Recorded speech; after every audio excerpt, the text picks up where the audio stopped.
9 বছর বিলম্বের পরেও ইসিএল থেকে ইজারাদাররা ক্ষতিপূরণ পাননি, যার প্রতিবাদে তারা পরিবহন বন্ধ করে দিয়েছেন।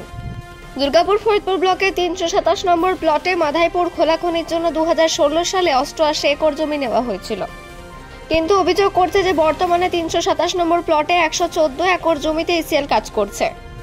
এর প্রতিবাদে এলাকার ভূমিহীন ইজারাদার ও বর্গাচাষীরা মঙ্গলবার ক্ষতিপূরণের দাবিতে মাধাইপুর খোলা খনির পরিবহন বন্ধ করে দেন।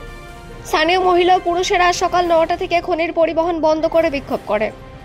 মলয় ঘোষ নামে স্থানীয় এক জমিদার জানান যে 2016 সাল থেকে ইসিএল কর্মকর্তারা কেবল আশ্বাস দিয়েছেন, কিন্তু আজ পর্যন্ত তারা অনেক ফসলের পাওনা পাননি। এমনকি অনেক জমি এখনো ইসিএল এর দ্বারা মিউটেশন করা হয়নি, যার কারণে তারা চাকরি পাচ্ছেন না।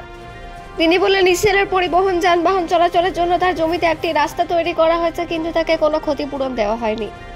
মলয়বাবু বলেন, তাদের একমাত্র দাবি হলো যথাযথ ক্ষতিপূরণ দেওয়া এবং তারপর ইসিএল কে কাজ করতে দেওয়া।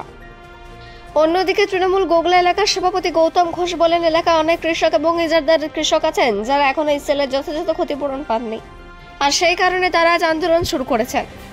গৌতম বাবু বলেন, তারা ইসিএল এর কাছে আবেদন করবেন যে কর্মকর্তারা কেন সেই সমস্ত দরিদ্র মানুষকে বঞ্চিত করেছেন যারা কয়লা খনির কাজ শুরু করার জন্য তাদের চাষযোগ্য জমি ইসিএলকে দিয়েছিলেন। তিনি বলেন, তারা এই বিষয়ে ইসিএল কর্মকর্তাদের দৃষ্টি আকর্ষণ করবেন যাতে এই সমস্যা দ্রুত সমাধান করা যায়। উদ্বিগ্ন খোলামুখনির রেজান ইস্তাক হোসেন বলেন, গ্রামের অনেক মানুষ আজ তাদের পরিবহন যানবাহন আগে থেকে না জানিয়ে বন্ধ করে দিয়েছেন, তবে জমি বিরোধের কারণে অনেকে অসুবিধার সম্মুখীন হচ্ছেন। তবে তিনি বলেন যে উদ্বর্তন কর্মকর্তাদের এই বিষয়ে অবগত করা হয়েছে।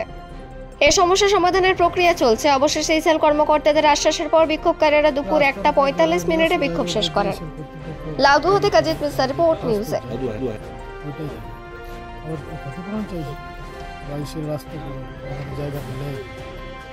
ইসিএল কি বলেছিল? হয়ে যাবে, এই একই কথা, প্রপোজাল হয়ে যাবে, শুধু টাইমই এখন দেখছেন। ভাই দেখো, আমরা সহানুভূতির সঙ্গে দেখছি মাইনিংটা কন্টিনিউ হতে দাও। মাইনিংটা যে বন্ধ করছে না, এটাকে আগে থেকে লিগেলভাবে আমাদের জানানো উচিত যে কী জন্য মাইনিং বন্ধ হচ্ছে, আমাদেরকে জানানো হয়নি। আচ্ছা, এদের যে প্রবলেম আছে সেই প্রবলেমটা আমরা যথেষ্ট সহানুভূতিশীলভাবে দেখছি। আর আমি এটা কথা দিচ্ছি, এই গ্রামের যে মাইনিং চলছে তাদের সমস্ত লোকেদের চাকরি হয়েছে, কিছু হয়তো লোকে চাকরি হয়নি, জমির প্রবলেম আছে বলে। সেটাও আমরা এটিএমের কাছে গেছিলাম, বেলা সভাতে গেছিলাম, তারা আমাদেরকে যথেষ্টভাবে রেসপন্স দিয়েছেন এবং সেই কাজটাও এগিয়ে গেছে, হিয়ারিং পর্যন্ত হয়েছে এবং সেগুলো খুব তাড়াতাড়ি ওদের জমির প্রবলেম সলভ হয়ে যাবে। আর যে পাট্টাল্যান্ডের কথা বলছো, পাট্টাল্যান্ডের ওদের বলো যে সমস্ত ডকুমেন্ট যদি আমরা mining further phase 1, phase 2, phase 3 মাইন্সকে এক্সটেনশন করাতে হবে। এবং আমাদের এই মাইন্সে আমাদের অনারেবল সিএমডি স্যার দুবার এসেছিলেন এবং তিনি দেখে গেছেন এবং তিনি বলছেন যে माइंड्स कंटिन्यू रखो और जो भी प्रॉब्लम है हम लोग उसको सॉर्ट आउट करेंगे।